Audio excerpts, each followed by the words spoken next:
Hello clarinet fans, my name is Kathy Williams from Brisbane, Australia, and you are watching the first instalment of Deconstructing Carl Maria von Weber's clarinet works. Now I'm only doing the works that are covered by Music -1, which are the Concertino, Grand Duo, Concertante and the first concerto. And I thought I'd start with the Weber Concertino because Music -1 has very nicely given us the orchestral accompaniment, which is a little bit of a novelty because most of us only ever play this with piano. But just a brief introduction about Weber is, like Mozart, he was an operatic composer. And this is reflected in his music. I mean, opera being over the top and flamboyant and passionate and generally fairly dramatic. Likewise, Weber's clarinet works have a penchant for the dramatic. So you can really go to town in his pieces, play with a lot of flair and flamboyance. I often think that Weber was pretty much written for me. Weber's my party piece composer, my party piece being the Weber Grand Duo Concertante, which I can rip off at a very fast speed and without too much practice. I do have a recording with live piano of the Weber Grand Duo Concertante. It would have been recorded last year in about July or August, so definitely look out for that one. But a couple of things you need to remember about Weber's clarinet works is there's lots of very flashy fingering. Although luckily he's written most of his stuff in E-flat concert, which is F major for us. Woohoo! A little bit easier, although his works still are very technically demanding. And also personified by a lot of brilliant staccato, which again I managed to develop when I was playing the second of the Weber concertos, which has a lot of flashy staccato in it. This piece also has a lot of staccato right from about the first variation. So the poco più vivo, and we're talking about bars 60 onwards here.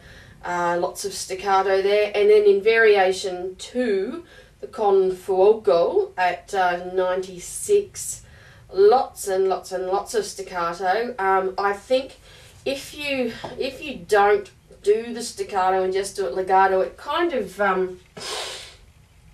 you kind of lose that Weber flamboyance. I mean, this piece is a huge amount of fun. There's very dramatic operatic parts of it. There's very, very flashy clarinet technique. This piece really highlights all that's the very best of clarinet playing. So let's make a start. And okay, let's hear the orchestral introduction before you come in at bar 10. So let's have a listen. Because as with the Brahms, at least make a note of the accompaniment. So here we go. Very, very dramatic. This actually reminds me a bit of the beginning of Don Giovanni by Mozart. And this is actually in the minor key. Brilliant, brilliant. D minor. If the clarinet C minor for the accompaniment. So here we go.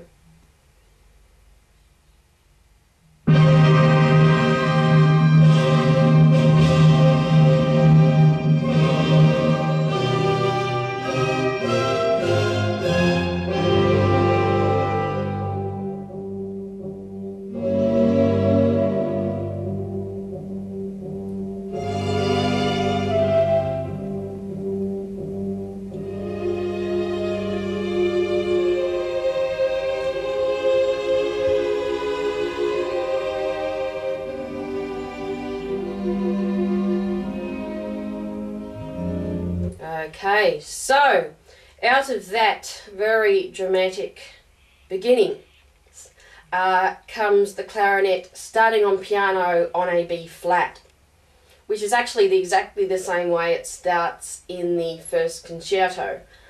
Now,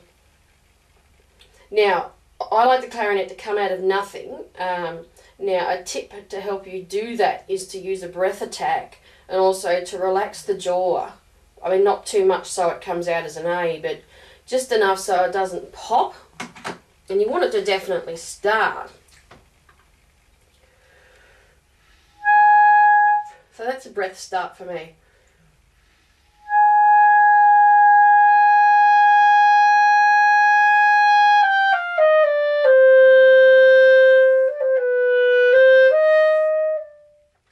Okay, now in my particular part, I don't quite agree with it at 12. It has a decrescendo through the whole bar. I'd save the decrescendo right until bar 13, just for the dramatic effect.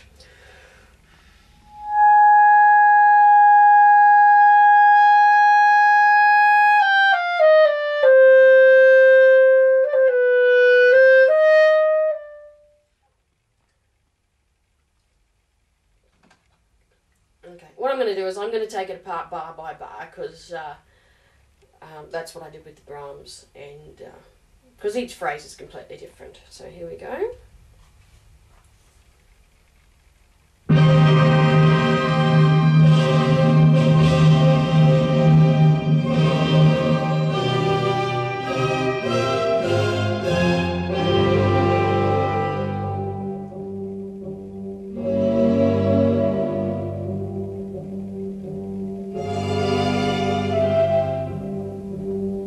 So you're coming out of this nothingness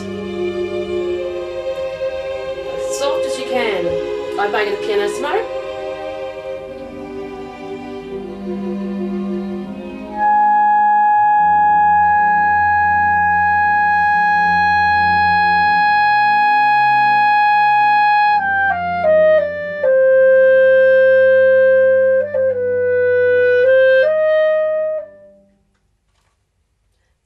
Okay. Now after that beginning, I would really have a really passionate Brahmsian forte here, dying away to nothing on the A. So, and really with those accents, really make those meeting. So.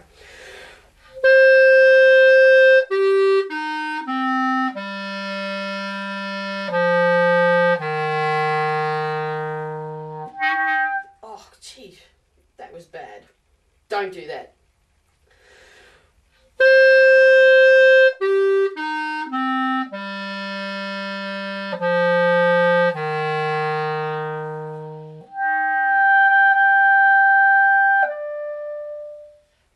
Okay, now there's something I'm doing that's not right because it keeps doing that.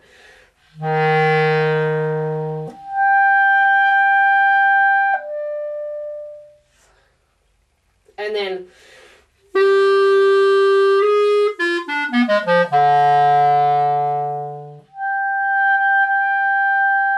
I think actually I was relaxing the jaw a little bit too much.